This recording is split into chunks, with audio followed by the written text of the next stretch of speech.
السلام علیکم ورحمۃ اللہ وبرکاتہ۔ عزیز طالبات، امید ہے آپ سب خیر و عافیت کے ساتھ ہوں گے۔ آج ہم اپنی کتاب جامعۃ المسیح جلد دوم کا سبق نمبر 42 پڑھنے جا رہے ہیں۔ باب ما جاء ان الغنا غنى النفس۔ اللهم صل على محمد وانزل المقعد المقرب عندك يوم القیامہ۔ صفحہ نکال لیں۔ بسم اللہ الرحمن الرحیم۔ باب ما جاء ان الغنا غنى النفس، حقیقی غنا نفس کا غنا ہے۔ عن ابی حسین عن ابی صالح عن ابی ہریرہ رضی اللہ عنہ قال قال رسول اللہ صلی اللہ علیہ وسلم لیس الغنا عن کثرة العرض ولكن الغنا غنى النفس۔ آپ صلی اللہ علیہ وسلم نے فرمایا کہ غنا مال و اسباب کی کثرت سے نہیں ہوتا، بلکہ غنا دل کا غنا ہے، بلکہ حقیقی غنا دل کا غنا ہے۔ غنا کا معنی بے احتیاجی اور بے نیازی ہے۔ یہ دل کی کیفیت کا نام ہے۔ آپ نے فرمایا کہ غنا یہ دل کی کیفیت کا نام ہے۔ مطلب یہ ہے کہ انسان کو جو کچھ اللہ نے دیا ہے اسی پر قناعت و اکتفا کرے اور اللہ کی تقسیم پر راضی رہے، مزید کی جستجو میں نہ لگے، دست سوال دراز نہ کرے، بلکہ اپنے آپ کو سمجھائے اور یقین دلائے کہ جو ہمیں ملا ہے یہی ہمارے لیے مناسب بھی ہے اور کافی بھی۔ یہ حقیقی اور اصل غنا ہے، یہی حقیقی اور اصل غنا ہے۔ باقی اسباب و اموال کی کثرت غنا نہیں ہے، وہ غنا نہیں ہے۔ کیوں کہ غنا کا مطلب تو ہے عدم احتیاج اور بے نیاز ہونا، بے نیاز ہونا۔ وہ بقدر ضرورت اموال اور اسباب پر دل کو سمجھایا جا سکتا ہے اور یہ والی کیفیت پیدا کی جا سکتی۔ باب ما جاء فی اخذ المال، اپنے حق کا مال لینے کا بیان۔ وبه قال حدثنا قتيبة قال حدثنا الليث عن سعيد المقبري عن أبي الوليد قال سمعت خولة بنت قيس وكانت تحت حمزة عبد المطلب تقول، خولہ بنت قیس وہ فرماتی ہیں سمعت رسول اللہ صلی اللہ علیہ وسلم يقول ان هذا المال خضرة حلوة من أصابه بحقه بورك له فيه ورب متخوف فيما شاءت به ورب متخوف فيما شاءت به نفسه من مال الله ورسوله ليس له يوم القيامة إلا النار۔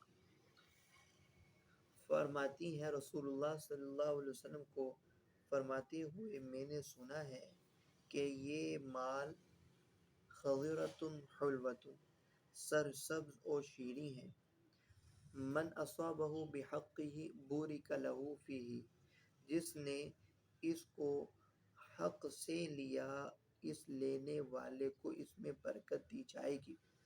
وَرُبَّ مُتَخَوِّضٍ فِيمَا شَاءَتْ بِهِ نَفْسُهُ مِن مَالِ اللَّهِ وَرَسُولِهِ لَيْسَ لَهُ يَوْمَ الْقِيَامَةِ إِلَّا النَّارُ۔ اور بہت سے خواہشات نفسانی کی پیروی کرنے والے اللہ اور اس کے رسول کے مال میں سے جتنا چاہیں لیں، ایسے کے لیے قیامت کے دن آگ کے سوا کچھ نہیں۔ تو آپ نے فرمایا کہ یہ مال سرسبز اور شیریں ہے، یہ مال سبز و میٹھا ہے جس کی طرف میلان کچھ تیکھا ہے، اس کی لذت و چمک و شادابی و رونق پر بہت ساروں کی بلکہ سب کی رال ٹپک جاتی ہے۔ پھر اگر اس کے حقوق و حدود کا پاس رکھا جائے اور خواہشات کو لگام دی جائے تو برکت بھی ہوگی، سہولت و نجات بھی۔ سہولت اور نجات بھی۔ اگر خواہشات کی بھینٹ چڑھا دیا جائے، حلال و حرام کی تمیز نہ کی، تو پھر دوزخ کی چنگاری کے سوا اور کچھ بھی نہیں ہے۔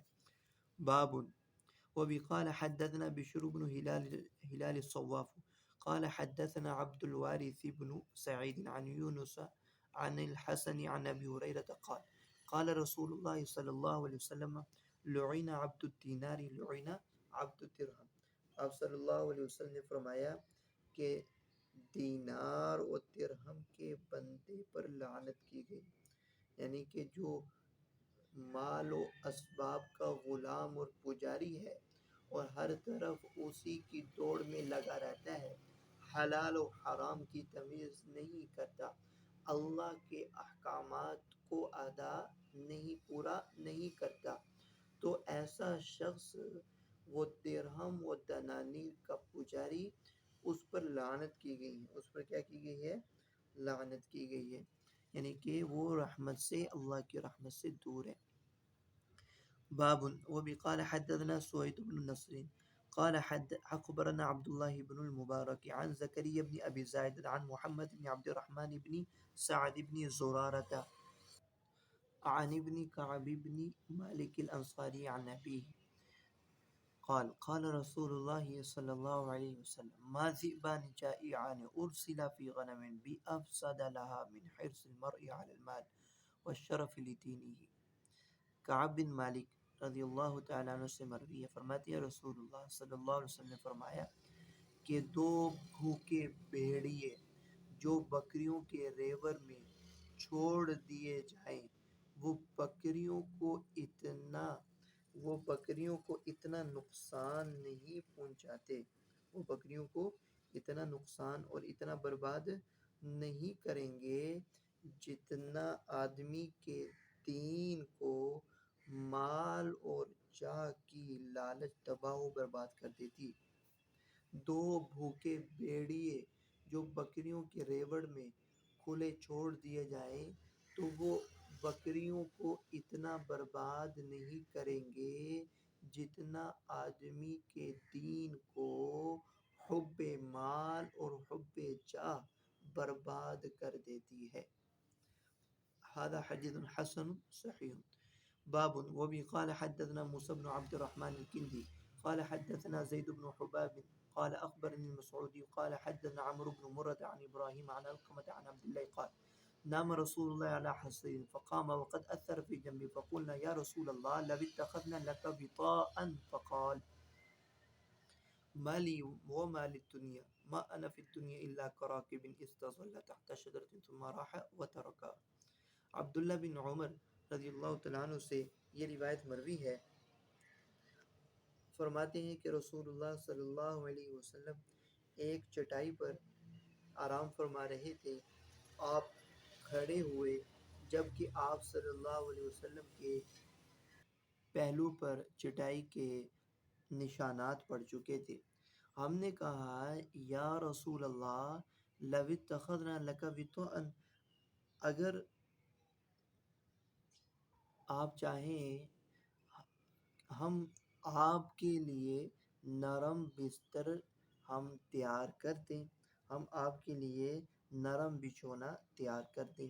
تو آپ نے فرمایا کہ مالی و مال دنیا، کہ میرا اور دنیا سے کیا تعلق ہے، میں دنیا میں تو اس طرح ہی ہوں جیسے کسی سوار نے ایک درخت کے سائے میں فائدہ اٹھایا اور پھر وہ اس کو چھوڑ کر آگے چل میرا دنیا کا تعلق ہی نہیں ہے، میری تو دنیا میں مثال تو اس راستے کے چلتے مسافر کی سی ہے جو درخت کے سائے میں سستائے، سایہ لے اور پھر وہ اس کو چھوڑ کر آگے چل دے، یعنی کہ میرا قیام دنیا میں اس قدر تھوڑا ہے۔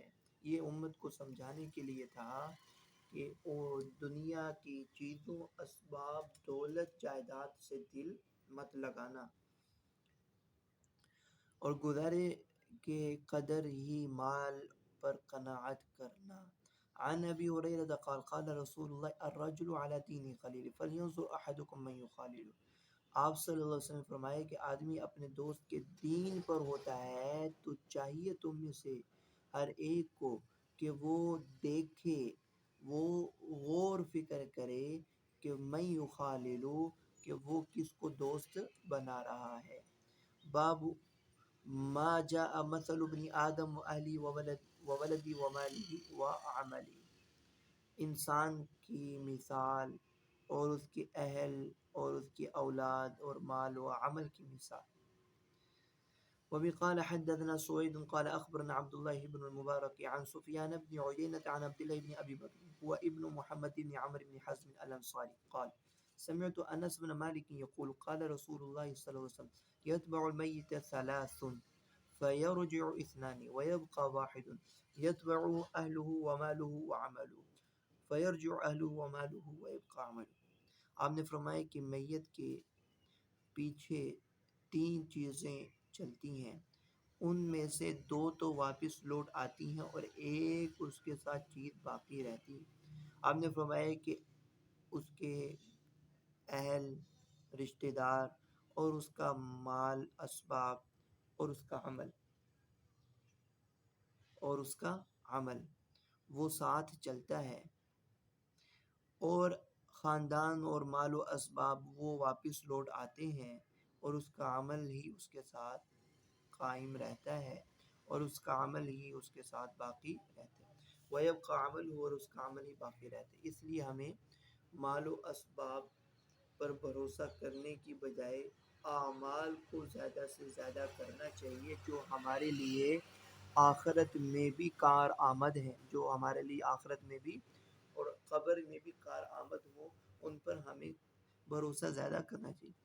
باب ما جاء فی کراہیت کثرت الاکل، زیادہ کھانے کی مذمت کا بیان۔ عن مقدام بن معدی کرب قال سمعت رسول اللہ صلی اللہ علیہ وسلم يقول ما ملأ آدمی وعاء شرا من بطن بحسب ابن آدم أكلات يقمن صلبه فإن كان لا محالة فثلث لطعام وثلث لشراب وثلث لنفسه۔ آپ صلی اللہ علیہ وسلم نے فرمایا کہ انسان پیٹ سے زیادہ برا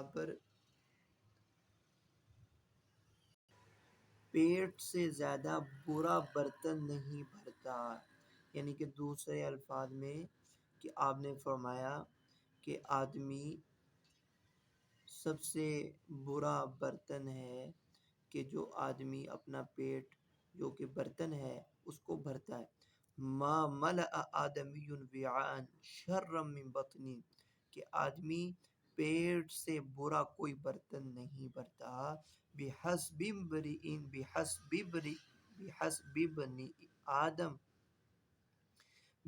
ابن آدم اکلات، آدم کے لیے تو چند لقمے ہی کافی ہیں، یقمن صلبہ، جو اس کی کمر کو سیدھا کر دیں۔ فإن كان لا محالة فثلث لطعامه، پھر اگر زیادہ کھانا ہی وہ ضروری ہو تو ایک تہائی تو حصہ کھانے کے لیے، وثلث لشراب، اور ایک تہائی حصہ پانی کے لیے، اور وثلث لنفس، اور ایک تہائی حصہ سانس کے لیے باقی رکھے۔ وفي قال حدثنا الحسن بن عرفة قال حدثنا إسماعيل بن عياش نحوه قال مقداد بن معدي كريب عن النبي لم يذكر سمعت النبي، هذا حديث حسن صحيح۔ باب ما جاء في الرياء والسمعة، ریا اور طلب شہرت پر وعید۔ شہرت۔ عن ابی سعید قال قال رسول اللہ صلی اللہ علیہ وسلم من یرائی یرائی اللہ به ومن یسمع یسمع اللہ به، وقال قال رسول اللہ صلی اللہ علیہ وسلم من لا يرحم الناس لا يرحمه اللہ۔ آپ صلی اللہ علیہ وسلم نے فرمایا کہ جو اپنے اعمال و فضائل لوگوں کو دکھلائے گا اللہ تعالیٰ اس کو دکھائیں گے، یرا اللہ بھی، اللہ تعالیٰ اس کو دکھائے گا، ومن یسمع یسمع اللہ بھی، اور جو اپنا علم و عمل لوگوں میں شہرت پانے کے لیے سناتا ہے، شہرت پانے کے لیے جو اپنا علم و اپنا علم و عمل سناتا ہے تو اللہ تعالیٰ بھی بھرے میدان میں اس کو رسوا کر دیں گے۔ قال رسول اللہ صلی اللہ علیہ وسلم، مزید آپ صلی اللہ علیہ وسلم نے یہ فرمایا، جو لوگوں پر رحم نہیں کرتا اللہ تعالیٰ بھی اس پر رحم نہیں فرماویں گے۔ ریا کا مقصد یہی تھا، وہ جو اس کو حاصل ہو چکا ہے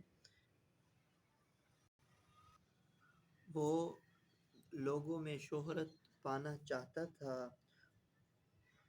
تو جب اس نے لوگوں کے الفاظ اپنی تعریف کے سن لیے، واہ واہ سن لی، تو اب اس کا آخرت میں مزید اجر و ثواب باقی نہیں رہے گا، اجر و ثواب باقی نہیں رہے گا۔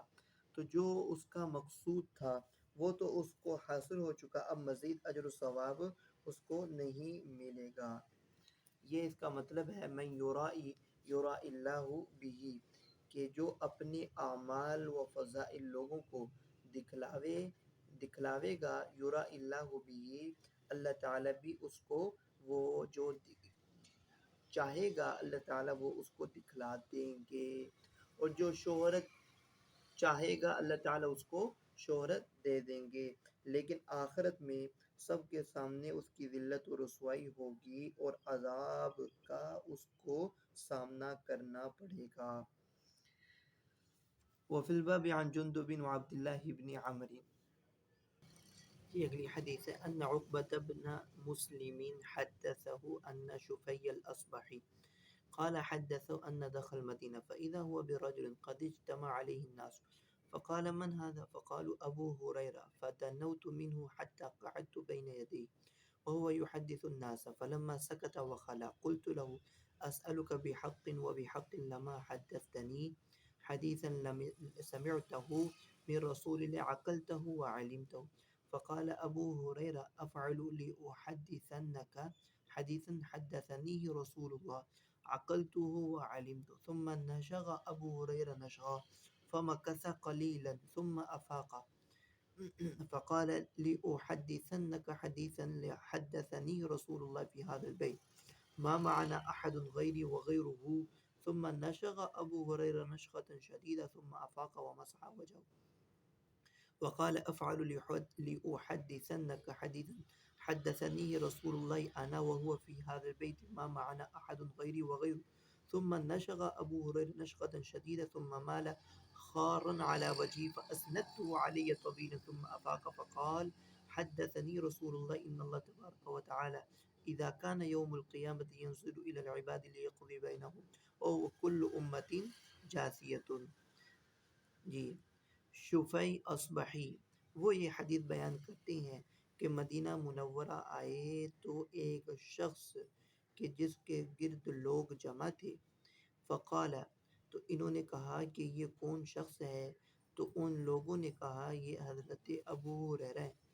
تو کہتے ہیں شفیع اصبحی کہ میں ان کے قریب ہو گیا یہاں تک کہ میں ان کے سامنے بیٹھ گیا، وہ لوگوں کو حدیث بیان کر رہے تھے، جب وہ خاموش ہو گئے اور وہ تنہا ہو گئے تو میں نے ان سے کہا کہ حق فلاں میں آپ سے ایک درخواست کرتا ہوں کہ آپ مجھ کو وہ حدیث بیان کریں جو آپ نے بذات خود رسول اللہ سے سنی ہو اور آپ کو اس کا معنی و مفہوم بھی اچھی طرح یاد ہو اور محفوظ ہو۔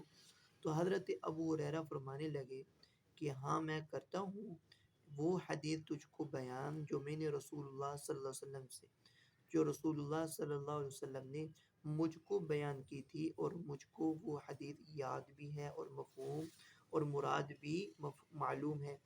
ثم نشغ ابو ہریرہ نشغۃ، پھر ابو ہریرہ نے ایک زور کی چیخ ماری اور بے ہوش ہو گئے اور ایک تھوڑا عرصے کے لیے ٹھہرے رہے، پھر افاقہ ہوا تو پھر فرمایا کہ ہاں میں تجھ کو حدیث بیان کرتا ہوں جو رسول اللہ نے مجھے بیان کی تھی، اس گھر میں ہمارے ساتھ میرے علاوہ اور رسول اللہ کے علاوہ کوئی اور بھی موجود نہیں تھا۔ پھر چیخ مار کر بے ہوش ہو گئے اور پھر افاقہ ہوا اور اپنا چہرہ پونچھا اور فرمایا کہ میں حدیث بیان کروں گا۔ جو رسول اللہ نے مجھ کو بیان کی تھی، وَهُوَ فِي هَذَا الْبَيْتِ مَا مَعَنَا أَحَدٌ غَيْرِي وَغَيْرُ۔ پھر حضرت ابو ہریرہ یہ بیان کر کے پھر ایک زوردار چیخ مار کر بے ہوش ہو گئے اور چہرے کے بل زمین پر گر گئے۔ میں نے ٹیک دیا ایک لمبے عرصے کے لیے، میں نے ان کو سہارا دیا بہت زیادہ دیر۔ ثم افاقہ، پھر جب ان کو افاقہ ہوا تو پھر یہ بیان کیا۔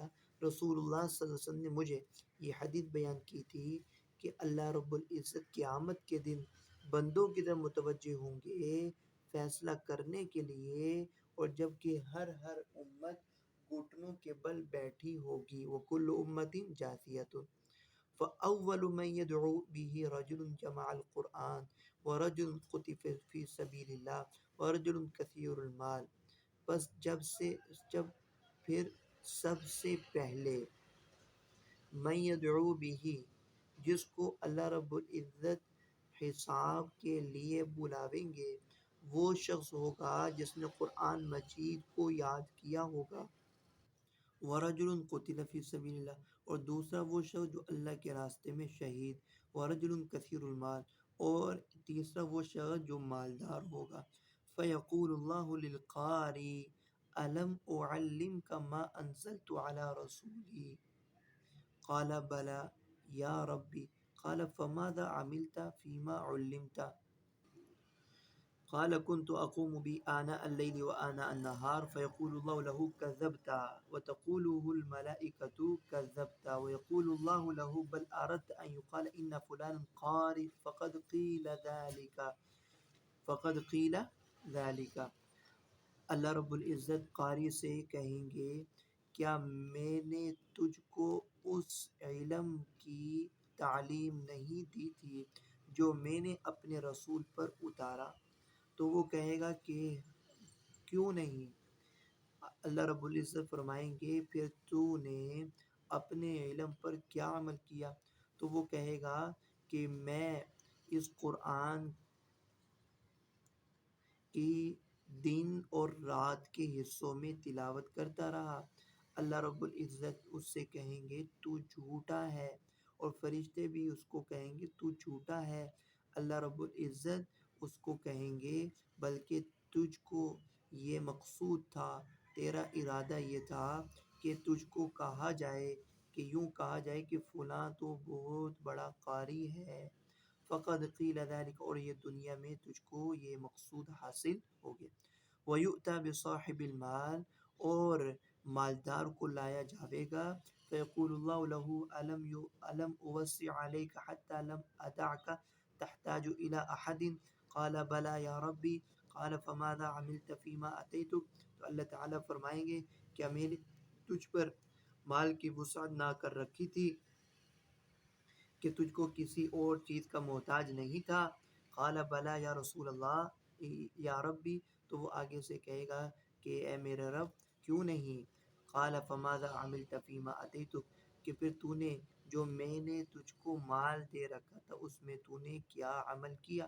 قال كنت اصل الرحم واتصدق، کہ میں نے صلہ رحمی کی اور میں نے مال بہت زیادہ صدقہ خیرات کیا۔ فیقول اللہ له کذبت، اللہ تعالیٰ فرمائیں کہ تو جھوٹ بول رہا ہے۔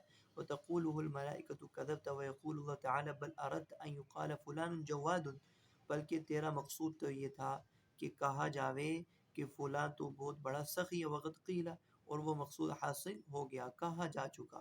وَيُؤْتَى بِالَّذِي قُتِلَ فِي سَبِيلِ اللَّهِ فَيَقُولُ اللَّهُ لَهُ فِي مَاذَا قُتِلْتَ، فَيَقُولُ أُمِرْتُ بِالْجِهَادِ فِي سَبِيلِكَ، تو وہ آگے سے کہے گا کہ مجھ کو تیرے راہ میں جہاد کرنے کا حکم ملا، فقاتلت حتی قتلت، پر جہاد کیا یہاں تک کہ میں شہید ہو گیا۔ فیقول اللہ تعالی له کذبت، تو بھی جھوٹ بولتا ہے۔ وتقوله الملائکۃ کذبت، اور فرشتے بھی کہیں گے تو جھوٹا ہے۔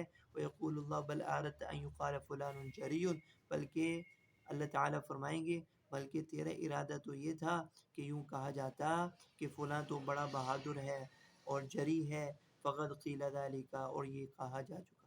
ثم ضرب رسول اللہ علی رکبتی فقال یا ابا ہریرہ اولئک الثلاثہ اول خلق اللہ تسعر بهم النار یوم القیامہ، پھر ابو ہریرہ فرماتے ہیں رسول اللہ صلی اللہ علیہ وسلم نے میرے گھٹنوں پر ہاتھ مارا اور فرمایا اے ابو ہریرہ یہ تین وہ شخص ہیں اللہ کی مخلوق میں یہ تین وہ شخص ہیں اللہ کی مخلوق میں سب سے پہلے کہ جن کے ذریعے سے قیامت کے دن جہنم کی آگ کو بھڑکایا جائے گا۔ اللہ کی مخلوقات میں یہ سب سے پہلے تین شخص ہیں کہ دوزخ کو ان سے بھڑکایا جاوے۔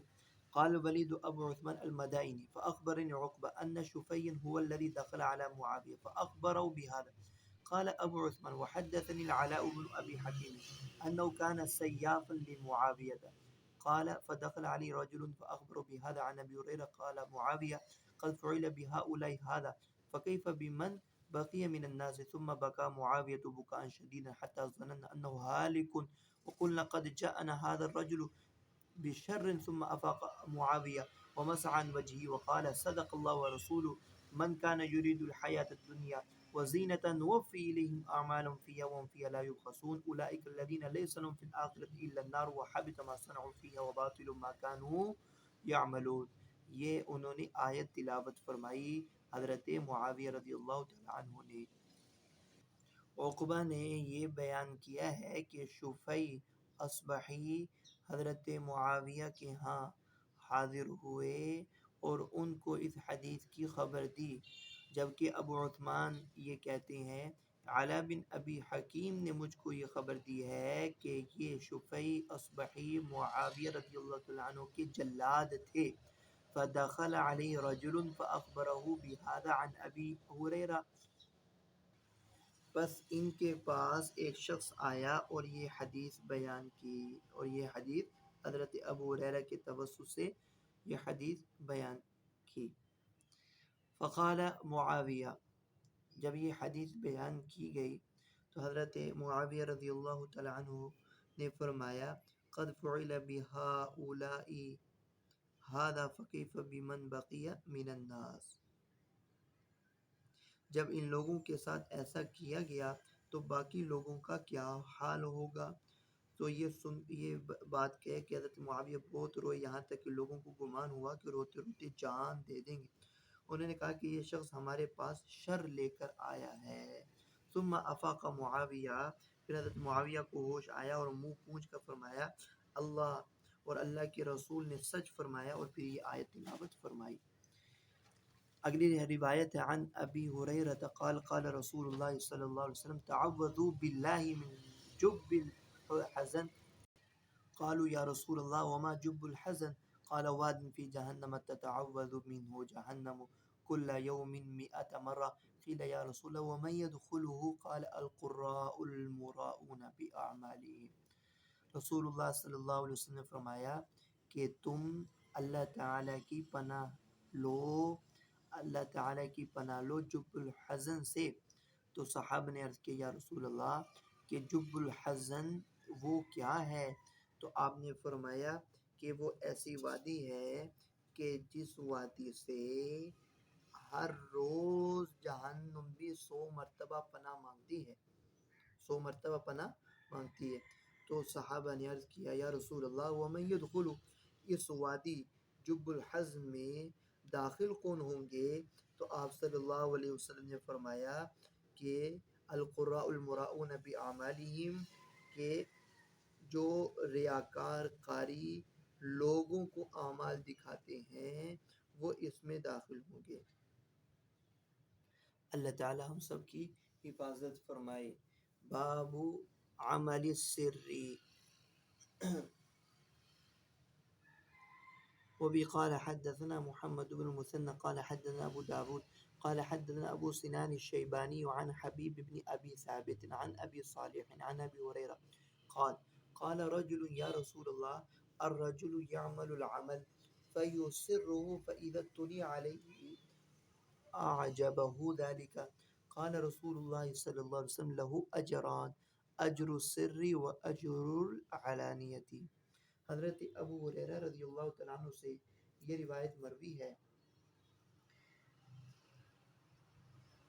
کہ ایک شخص نے عرض کیا یا رسول اللہ کہ انسان کوئی عمل چھپا کر کرتا ہے فَإِذَا اطُّلِعَ عَلَيْهِ أَعْجَبَهُ، پھر جب اوروں کو اس کی اطلاع ہو جاتی ہے اعجبہ ذالک، تو یہ بات اس کو مزید خوش کر دیتی ہے۔ قال رسول اللہ صلی اللہ علیہ وسلم، آپ نے فرمایا اس کے لیے دو اجر ہیں، ایک تو چھپا کر عمل کرنے کا اور ایک اجر اعلانیہ عمل کرنے کا ہے۔ جب لوگوں کو اس کے اعمال کا علم ہو جائے تو اس کو دوہرا اجر ملتا ہے۔ اس کی نیت تو اخلاص کی تھی، اللہ کے لیے عمل کرنے کی تھی، لیکن اگر وہ عمل لوگوں پر بھی کھل جاتا ہے تو بھی اس کو اجر و ثواب باقی رہتا ہے۔ تو اس سے یہ بات معلوم ہوئی کہ عمل فی نفسی ہی، کسی بھی عمل کا اظہار مذموم نہیں، فی نفسی کسی عمل کا اظہار مذموم نہیں، اگر ریا اور شہرت کے قصد و ارادے سے ہو تو پھر برا ہے، ورنہ بذات خود کبھی اظہار عمل مفید بھی ہوتا ہے، دوسرے لوگوں کو ترغیب ہوتی ہے، کئی لوگ پیروی کرتے ہیں۔ وقد فسر بعض أهل العلم هذا الحديث فقال إذا اطلع عليه فأعجبه فإنما معناه أن يعجبه ثناء الناس عليه بالخير، لقول النبي صلی اللہ علیہ وسلم أنتم شهداء الله في الأرض، کہ اس جملے کا معنی بعض حضرات نے یوں بیان کیا ہے کہ لوگوں کی اچھی تعریف اس کو خوش کر دے، لوگوں کی اچھی تعریف اس کو پسند ہو، لقول النبی صلی اللہ علیہ وسلم، آپ صلی اللہ علیہ وسلم کے اس فرمان کے سبب کہ انتم شہداء اللہ فی الارض، کہ لوگ بھی زمین میں اللہ تعالیٰ کی گواہ ہیں، فیعجبہ ثناء الناس علیہ، لہذا لما یرجو بثناء الناس علیہ، فاما اذا اعجبہ لیعلم الناس منہ الخیر یکرم علی ذلك ویعظم علی ذلك فہذا ریاء، اور جو اس مقصد کے لیے کہ لوگوں میں شہرت ہو جائے،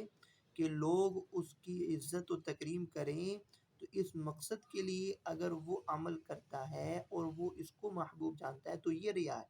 وقال بعض اہل العلم اذا اطلع علیہ فاعجبہ رجاء ان یعمل بعملہ فتکون له مثل اجورہم فہذا له مذہب ایضا، بعض حضرات نے یہ بیان کیا ہے کہ اس سے مطلب یہ ہے کہ وہ خوش تب ہوتا ہے، وہ خوش اس لیے ہوتا ہے تاکہ وہ لوگ بھی وہ عمل کرنے لگ جائیں، یعنی کہ جب وہ عمل لوگوں کے سامنے آ جائے تو لوگ اس کو دیکھ کر پیروی کرنے لگے نیک اعمال کی، اس امید سے وہ خوش ہو جاتا ہے، اس رجا اور امید سے خوش ہو جاتا ہے، تو اس کے لیے ان کے اعمال کا بھی اجر ہے۔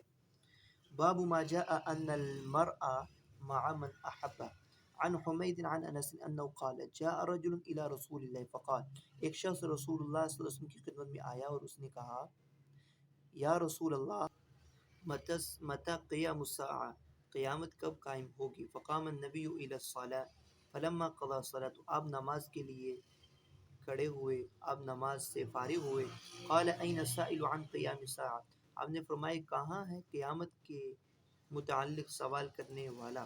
فقال رجل انا یا رسول اللہ، قال ما اعددت لها، تو آپ نے فرمایا کہ تو نے قیامت کی تیاری کیا کر رکھی ہے؟ قال، اس نے کہا یا رسول اللہ ما اعددت له کبیر صلاۃ ولا صوم الا انی احب اللہ ورسولہ، کہ یا رسول اللہ کہ میں نے قیامت کے لیے صلاۃ و نماز اور روزہ بڑی تعداد میں تو تیار کر رکھے نہیں ہیں، میں نے بڑی تعداد میں تیار نہیں کر رکھے، مگر یہ کہ مجھے اللہ اس کے رسول سے شدت سے محبت ہے۔ فقال رسول اللہ صلی اللہ علیہ وسلم، آپ نے فرمایا المرء مع من احب وانت مع من احببت، کہ آدمی اسی ہی کے ساتھ ہوگا کہ جس سے اس نے محبت کی، اور تو اسی کے ساتھ جس سے تو نے محبت کی۔ فما رأيت فرح المسلمون بعد الاسلام فرحهم بهذا، تو یہ حضرت انس فرماتے ہیں کہ میں نے اسلام کے بعد مسلمانوں کو اس سے پہلے اتنا خوش ہوتے ہوئے کبھی نہیں دیکھا تھا۔ جب انہوں نے یہ سن لیا کہ ہم یعنی کہ صحابہ ہم اللہ سے محبت کرتے ہیں اور اس کے رسول صلی اللہ علیہ وسلم سے محبت کرتے ہیں، تو ہمارا بھی حشر انہی کے ساتھ ہوگا، تو اس سے ان کو حد درجے محبت اور حد درجے خوشی ہوئی۔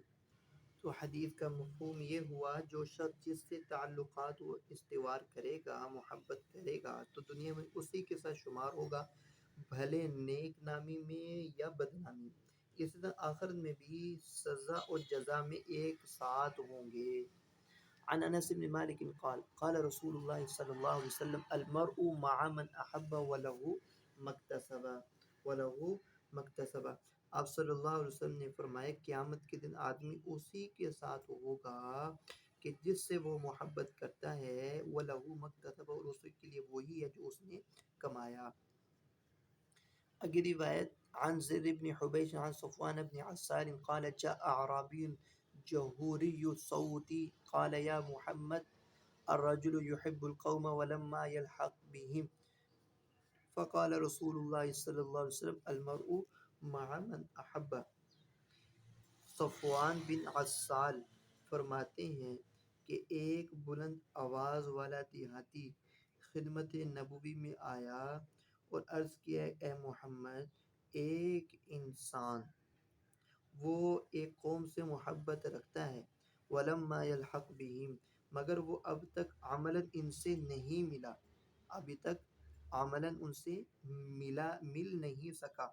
آپ نے فرمایا انسان اپنے محبوب کے ساتھ ہوگا، انسان اپنے محبوب کے ساتھ ہوگا۔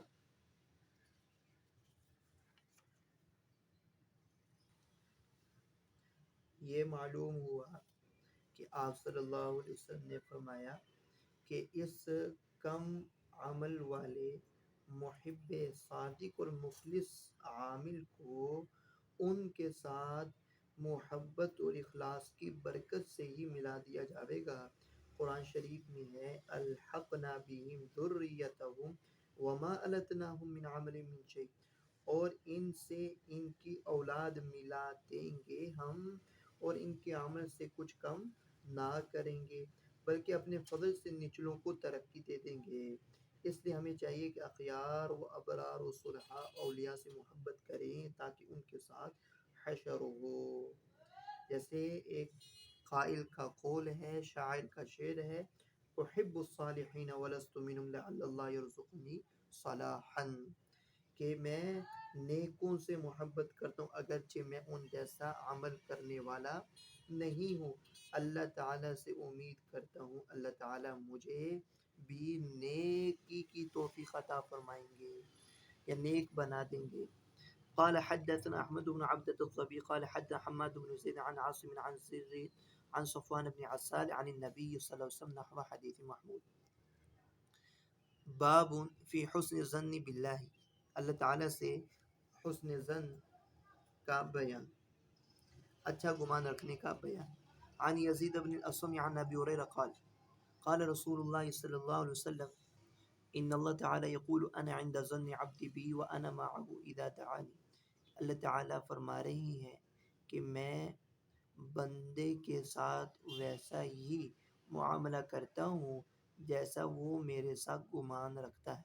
یہ مفہومی ترجمہ ہے، لفظی ترجمہ کہ میں بندے کے گمان کے ساتھ ہوں، یعنی کہ بندہ میرے ساتھ گمان کرتا ہے میں ویسے ہی معاملہ کرتا ہوں۔ وَأَنَا مَعَهُ إِذَا دَعَانِي، جب وہ مجھے بلاتا ہے پکارتا ہے تو میں اس کے ساتھ ہوتا ہوں۔ باب ما جاء فی البر والإثم، نیکی اور گناہ کی پہچان کا بیان۔ عن النواس بن سمعان ان رجلا سأل رسول اللہ عن البر والإثم، کہ ایک شخص نے رسول اللہ صلی اللہ علیہ وسلم سے نیکی اور برائی کے متعلق جو پوچھا تو آپ نے فرمایا البر حسن الخلق والإثم ما حاک فی نفسک وکرہت ان یطلع الناس علیہ، کہ نیکی اچھے اخلاق کا نام ہے اور برائی وہ جو تیرے دل میں کھٹکے اور تجھے ناپسند ہو کہ لوگ اس پر مطلع ہوں، اس کو کہتے ہیں برائی۔ اگر ایمان رتی برابر بھی ہے تو وہ حیا کرے گا کہ لوگوں کو اس برائی کا علم نہ ہو، وہ لوگوں کو مطلع ہونے سے بچے گا، اور وہ اس کا دل گواہی دے گا کہ یہ عمل درست نہیں ہے، تو یہ برائی کی پہچان ہے۔ وہ بھی قال حدثنا مندار قال حدثنا عبد الرحمن بن مهدي قال حدثنا معاوية بن صالح عن عبد الرحمن بن عوف إلا أنه قال سألت النبي صلى الله عليه وسلم بام وجہ فی الحب فی اللہ، اللہ تعالیٰ کے لیے محبت کرنے کا بیان۔ عن ابی مسلم الخولانی حدثني معاذ بن جبل قال سمعت رسول الله صلى الله عليه وسلم يقول قال الله عز وجل المتحابون في جلال لهم منابر من نور يغبطهم النبيون والشهداء۔ معاذ بن جبل رسول اللہ صلی اللہ علیہ وسلم کو سے فرماتے ہوئے سنا، اللہ تعالیٰ فرما رہے ہیں کہ وہ لوگ جو میری ذات کی وجہ سے محبت کرتے آپس میں، ان کے لیے نور کے منبر ہیں کہ نبی اور شہداء ان پر رشک کریں گے۔ رشک کا یہاں مطلب خوشی کا ہے، یعنی اپنی امت کے اعمال کو دیکھ کر خوش ہوں گے۔ اپنی امت کے اعمال کو، جب ان کی امت نور کے منبروں پر ہوں گی تو وہ ان کے اس اعمال کو دیکھ کر اور ان کے اس مرتبے کو دیکھ کر وہ خوش ہوں گے۔ وفي الباب عن أبي الدرداء وأبي مسعود وعبادة بن الصامت وأبي مالك الأشعري وأبي هريرة عن حفص بن عاصم عن أبي هريرة أو عن أبي سعيد عن رسول الله صلى الله عليه وسلم قال سبعة يظلهم الله في ظل يوم لا ظل إلا ظله۔ آپ صلی اللہ علیہ وسلم نے فرمایا کہ 7 آدمی اللہ تعالیٰ کے سائے میں ہوں گے کہ جس دن عرش کے سائے کے علاوہ کوئی دوسرا سایہ نہیں ہوگا۔ 7 آدمی اللہ تعالیٰ ان کو اپنے سائے میں جگہ دیں گے کہ جس دن اس سائے کے علاوہ کوئی دوسرا سایہ۔ امام عادل، عادل عدالت والا امام، یعنی کہ منصف حاکم۔ شاب نشأ فی عبادت اللہ، وہ نوجوان جو اللہ کی عبادت میں زندگی گزارے اور جوانی اللہ کی عبادت میں گزارے۔ ورجل کان قلبه معلقا بالمسجد، اور تیسرا وہ شخص جس کا دل مسجد کے ساتھ اٹکا رہے، اذا خرج منه حتى يعود الیہ، یہاں تک کہ جب وہ مسجد سے نکلے تو واپس لوٹنے کی فکر ہو۔ ورجلان تحابا فی اللہ فاجتمعا علی ذلک وتفرقا، چوتھے وہ 2 شخص ہیں جو اللہ کے لیے آپس میں محبت کریں اور اسی پر وہ جمع ہوں اور اس پر وہ جدا۔ ورجل ذکر اللہ خالیا ففاضت عیناہ، اور 5واں وہ شخص جو اللہ تعالیٰ کا تنہائی میں ذکر کرے اور اس کی آنکھیں چھلکنے لگے، یعنی آنسو چھلکنے لگے۔ اور 6واں وہ شخص دعته ذات حسب و جمال فقال انی اخاف اللہ، جس کو حسب نسب والی عورت اپنی طرف متوجہ کرے اور وہ کہے مجھے اللہ کا ڈر مانے ہے۔ ورجل تصدق بصدقة فاخفى حتى لا تعلم شماله ما تنفق يمينه، اور 7واں وہ شخص جو اتنی خفیہ طریقے سے صدقہ کرے کہ بائیں ہاتھ کو دائیں ہاتھ کے صدقہ کا علم نہ ہو۔ هذا حديث حسن صحيح وهكذا روي هذا الحديث عن مالك بن انس من غير هذا الوجه وشك فيه وقال عن ابي هريره او عن ابي سعيد، اس کے اندر راوی کو شک ہے کہ حضرت ابو سعید سے نقل ہے یا ابو ہریرہ سے۔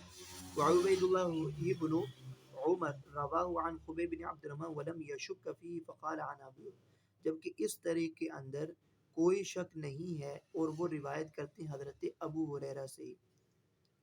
اگلی روایت عن ابی ہریرہ عن النبی نحو حدیث مالک بن انس بمعنى الا انه قال کان قلب معلقا بالمساجد، یہاں پر الفاظ مساجد کے ہیں، قلبه معلقا بالمساجد۔